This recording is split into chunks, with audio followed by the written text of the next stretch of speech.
Bonjour et bienvenue sur Médien TV. C'est une visite qui a visiblement laissé une bonne impression et qui annonce probablement des avancées futures importantes. Le ministre français des Affaires étrangères a fait savoir hier à Rabat que Paris allait continuer de soutenir le Maroc sur le dossier du Sahara, tout en se réjouissant de l'ouverture d'un nouveau chapitre dans ce partenariat jadis qualifié d'exception entre les deux pays. Que retenir de cette visite? On en parle avec notre invité. Il s'agit de Zakaria Abouda, professeur de relations internationales à l'université Mohamed V de Rabat. Bonjour à vous, professeur, et merci d'avoir accepté notre invitation. Bonjour, c'est Armand, avec plaisir. Alors, je le disais à l'instant, que retenir du séjour de Stéphane Séjourné à Rabat? Moi, je crois, franchement, il y a deux points essentiels. Premièrement, l'exigence marocaine. C'est-à-dire, il y avait une certaine fermeté dans le langage à la suite de la brouille diplomatique entre les deux pays, mais en fait provoquée par Paris, il faut le dire, et des eurodéputés au Parlement européen. L'exigence marocaine, c'est le timing, c'est le protocole, c'est des considérations liées à des objectifs ou à des intérêts fondamentaux du Maroc et la question préjudicielle, on le sait, la question du Sahara. Sa Majesté n'a de cesse de le rappeler. Et puis, dans ce fameux discours d'août 2022, il était clair que le choix n'est pas du tout fortuit. Il y a eu des préalables, les visites de part et d'autre, mais parfois très discrètes, j'allais dire. Ça, c'est le premier point. Le deuxième point, je crois que la visite a été bien préparée. Le Maroc a surtout exigé le timing afin de dissiper un certain nombre de malentendus et de pommes de discorde entre les deux pays. Maintenant, nous sommes dans un démarrage à la suite de la constitution d'un nouveau gouvernement en France, à la suite évidemment du remaniement ministériel ces dernières semaines. Ça d'une part, Monsieur Séjourné, c'est un jeune, on va dire, diplomate ou politique qui a fait ses preuves peut-être au Parlement européen. Il commence un peu à prendre progressivement la complexité des dossiers. Mais je voudrais ajouter un second point, Serma, qui me semble, du point de vue de l'analyse des relations internationales, extrêmement important. C'est que M. Bourita, hier, avait dit que le Maroc, aujourd'hui, devient un pôle de stabilité et de paix. Et donc, son bargaining, si vous voulez, son pouvoir de marchandage a augmenté du coup. Le Maroc n'est plus ce qu'il était auparavant du point de vue du poids en termes de négociation. Il est donc aujourd'hui capable de parler d'égal à égal à la France. Et c'est la raison pour laquelle il faut dire qu'il y a plusieurs considérations géopolitiques, géostratégiques, géoéconomiques, etc., qui font qu'aujourd'hui, la visite de M. Séjourné, hier, à Rabat, visite de travail, est destinée précisément à élaborer une nouvelle feuille de route en adéquation avec l'exigence du moment. En tout cas, un nouveau chapitre qui s'ouvre et qui s'annonce peut-être très riche. On reviendra point par point justement sur les différents paragraphes de ce chapitre. Commençons d'abord par, et je pense que le ministre français des Affaires étrangères l'a souligné hier, cette question existentielle, à savoir la question du Sahara marocain. On le savait, et il faut le rappeler, que la France a toujours soutenu le plan d'autonomie, que ce soit en termes de position que de vote au niveau des Nations Unies. Mais là, il est attendu un pas supplémentaire, comme l'ont fait les États-Unis en reconnaissant tout simplement la marocanité du Sahara. Sur ce plan-là, le ministre français des Affaires étrangères a dit qu'il faut aller de l'avant. Qu'est-ce qu'il faut entendre par là? Ah bah c'est la démarche française, un peu de-gaulienne si vous voulez. Pourquoi j'ai dit De Gaulle? Parce qu'il s'est retiré du commandement militaire de l'OTAN les années 60, pas le Conseil de l'OTAN en tant que tel. Mais en fait, c'est une singularité française. On le sait culturellement parlant, il y a eu toujours, parce que les Français ont défendu l'exception culturelle. Vous voyez, par rapport aux États-Unis même, quand bien même ce sont des alliés, mais quelque part, la France voudrait se démarquer de la position américaine. Elle pouvait peut-être le faire aujourd'hui, mais il y a des exigences en termes de calendrier, en termes d'intérêt. Il faut que la France le fasse en combinant de façon dialectique ses intérêts, en les ménageant avec l'Algérie, avec d'autres pays, mais également donc avec la France. Il y a une certaine délicatesse dans la manière et les propos ne sont pas fortuits. D'ailleurs, nous l'avons remarqué hier que M. Séjourné lisait un papier sur lequel étaient notés, on va dire, les éléments de langage, comme on le dit en diplomatie. Et il était suivi de façon très discrète par l'ambassadeur, monsieur le courtier. Vous voyez, donc tout a été préparé. D'ailleurs, je l'ai dit tout à l'heure, politiquement, il est très jeune. Peut-être qu'il ne maîtrise pas suffisamment tous les dossiers, la complexité. Et ça, c'est un point important parce que pour le Maroc, c'est une fenêtre d'opportunité. Le Maroc aujourd'hui doit apporter tous les autres éléments, historiquement parlant, dans le cas d'un plaidoyer extrêmement avancé pour régler à jamais ce problème artificiel, plaider au niveau des instances internationales, notamment au Conseil de sécurité. Et là, il faut s'appuyer sur le statut de membre permanent de la France au sein de ce Conseil, entre autres choses. Moi, je comprends, la France a des exigences, a des attentes aussi par rapport au Maroc, a sa propre approche, mais en même temps, cela progresse, vous l'avez si bien dit, du moment que la France dit qu'elle comprend le caractère existentiel et ontologique de la question du Sahara pour les Marocains, cela veut dire indirectement que le Maroc n'abandonnera jamais son Sahara et donc, par ricochet, par extension, la France comprend cela et elle est du côté du Maroc, si j'ose dire, par rapport à cette question-là. Alors, il y a aussi un point qu'il faut peut-être souligner. Est-ce la tendance du moment qui exige que la plupart des capitales européennes finalement adoucissent leur approche ou changent en tout cas de lunettes dans leur perception des relations avec le Maroc, ou c'est plutôt des relations bilatérales qui exigent aujourd'hui ce changement d'approche? Alors, peut-être, je vais ouvrir là une petite, ou tirer un petit tiroir, si vous voulez, de droit. Tout simplement, on dit la coutume est constituée de deux éléments. Il y a un élément matériel, c'est la répétition dans le temps et dans l'espace. L'élément psychologique que les juristes appellent l'opinion juriste, c'est-à-dire la croyance en le caractère obligatoire d'un comportement général adopté par beaucoup d'États. Quand nous avons une masse critique d'États qui suivent une démarche donnée, on considère que cela constitue une source de droit international, tel que stipulé à l'article 38 du statut de la CIJ, c'est-à-dire la Cour internationale de justice, qui fait partie de la charte de l'ONU. Et par conséquent, c'est un élément de preuve, c'est un plaidoyer qui pourrait être utilisé devant la Cour internationale de justice, entre autres choses. Imaginez des scénarios avec moi, c'est Omar. Ça, c'est la première tendance ou la première, on va dire, le premier tiroir. Le second, la géopolitique mondiale aujourd'hui, c'est une géopolitique qui est éclatée, comme disait Borita hier, une géopolitique de la colère, une géopolitique de la peur.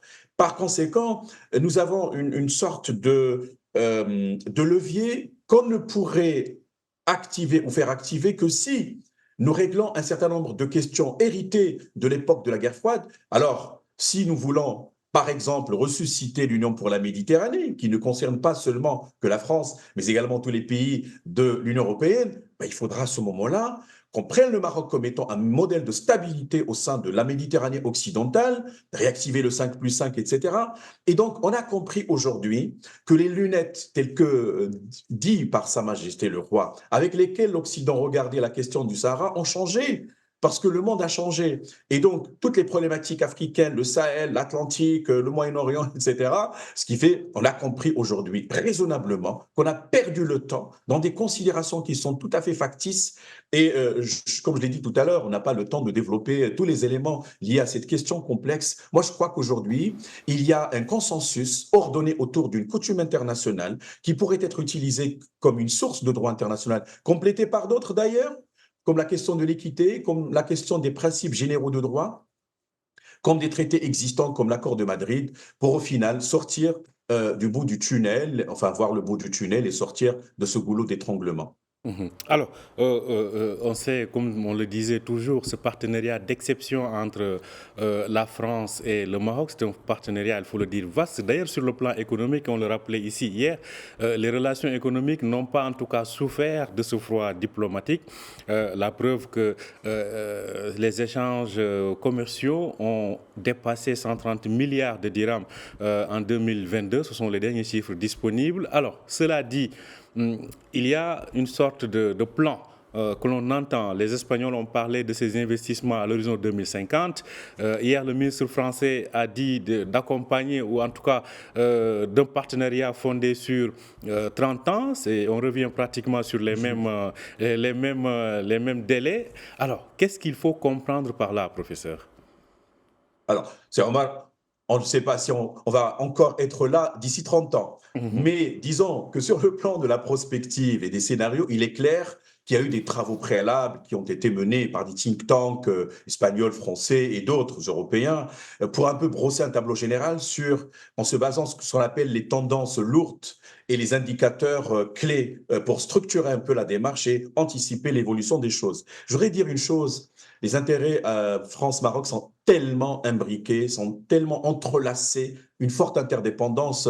Déjà, De Gaulle disait, et feu le roi Hassan II, qui était encore prince héritier à l'époque, en 56, une indépendance dans l'interdépendance. Et il est vrai, historiquement parlant, que la France a été l'un des premiers pays à avoir défendu ce qu'on appelle l'ancrage européen du Maroc, ce qu'on appelle l'arrimage à l'Union européenne. Bon, ça, c'est un point. Le second point, aujourd'hui, la France voudrait quand même récupérer sa place. Elle regarde avec inquiétude le fait qu'elle perde ou qu'elle perd de l'influence et de la présence, non seulement au Maroc, mais de façon générale en Afrique de l'Ouest, Sahel, etc., etc. Donc, nécessairement, il y a des leviers existants aujourd'hui, des mécanismes comme la commission mixte. Les investissements français au Maroc ne sont pas seulement des investissements au sens économique, sur le plan de l'éducation, sur le plan de la culture, l'édition, les imbrications humaines, etc., forte communauté marocaine à l'étranger, les connexions aériennes, les lignes maritimes, etc.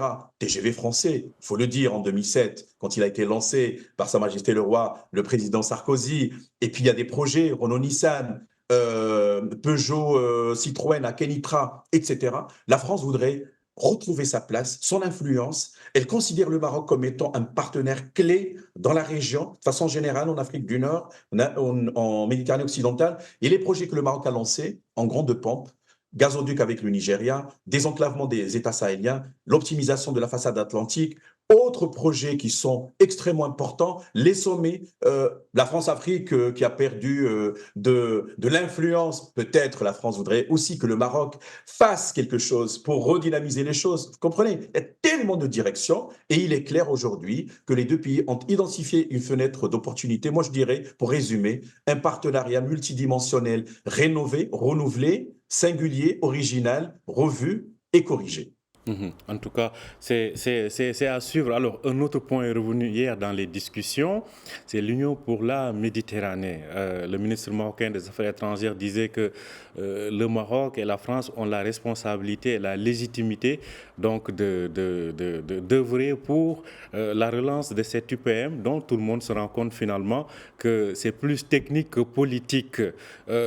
Comment aujourd'hui favoriser cette relance de l'UPM, sachant que il y a quand même des intérêts qui semblent inconciliables de part et d'autre, que ce soit au niveau des deux rives, mais au, ou même sur la même rive, que l'on soit du nord ou du sud.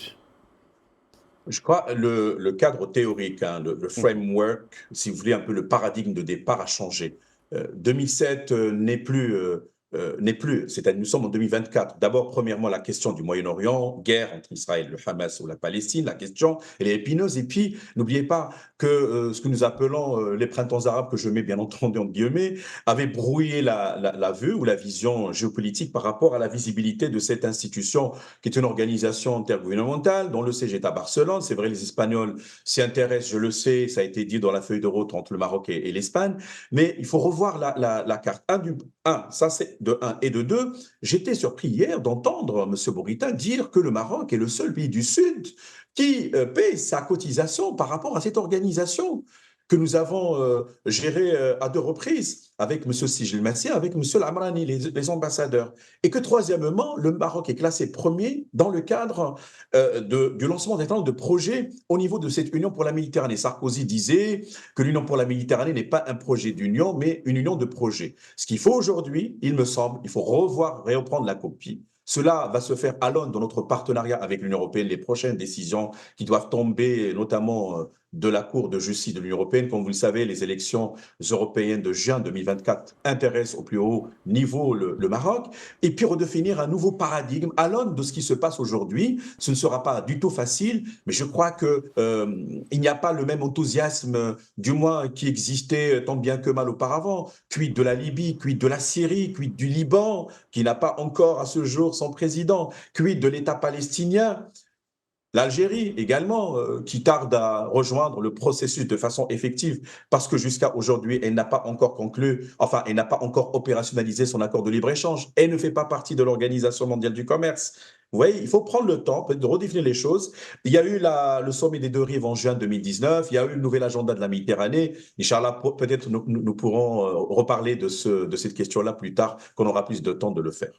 Alors, un autre point que vous avez évoqué tout à l'heure, justement, c'est ce qui est relatif au Sahel, ce qui est relatif à la présence de la France en Afrique subsaharienne. On sait qu'en tout cas, c'est une présence qui est devenue de plus en plus étroite, hein, il faut le dire, à regarder ce qui s'est passé dans les 3 pays de l'AES. Finalement, quel rôle pour le Maroc dans tout ce dispositif? Alors, c'est un rôle d'abord, on va dire, je ne vais pas dire que le Maroc va chercher à aider la France à reconquérir ce qu'elle a perdu en termes d'espace d'investissement géostratégique dans les 3 pays concernés, à savoir le Niger, le Burkina Faso et le Mali. Nous sommes dans une autre temporalité, ça c'est clair. Mais ce qu'on peut faire, c'est une collaboration gagnant-gagnant. Même ces pays qui ont fondé l'AES, comme vous l'avez dit, c'est Omar, c'est-à-dire l'Alliance des États sahéliens, en septembre 2023, voudraient que le partenariat avec la France soit véritablement effectif, avec des investissements clairs, sincères, en termes de co-développement, mais en termes de respect de la dignité des autres. Le Maroc sait le faire parce qu'il est africain. Et là, il a donc l'avantage de la proximité culturelle, de la proximité géographique, etc.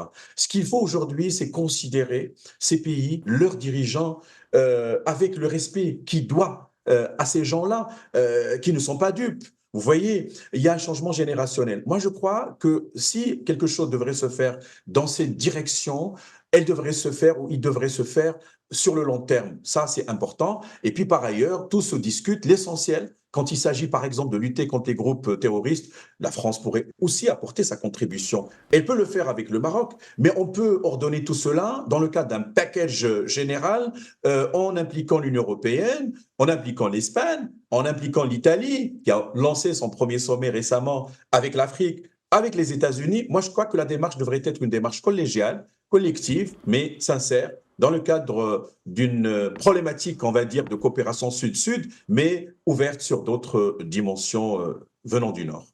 En tout cas, c'est à suivre. Alors, une dernière question, professeur Zakaria Aboudahab. Alors, on le disait ici hier aussi, on sait que Macron avait fait un pari, hein, qui, dans les relations ici au Maghreb, qui finalement n'a pas semblé être gagnant. Finalement, alors, comment voir toutes ces perspectives-là? Vous savez à quoi je fais allusion, bien évidemment. Oui. Vous aussi, vous le faites diplomatiquement. Moi, je veux dire une chose, la relation avec l'Algérie. France-Algérie, c'est très compliqué, très complexe.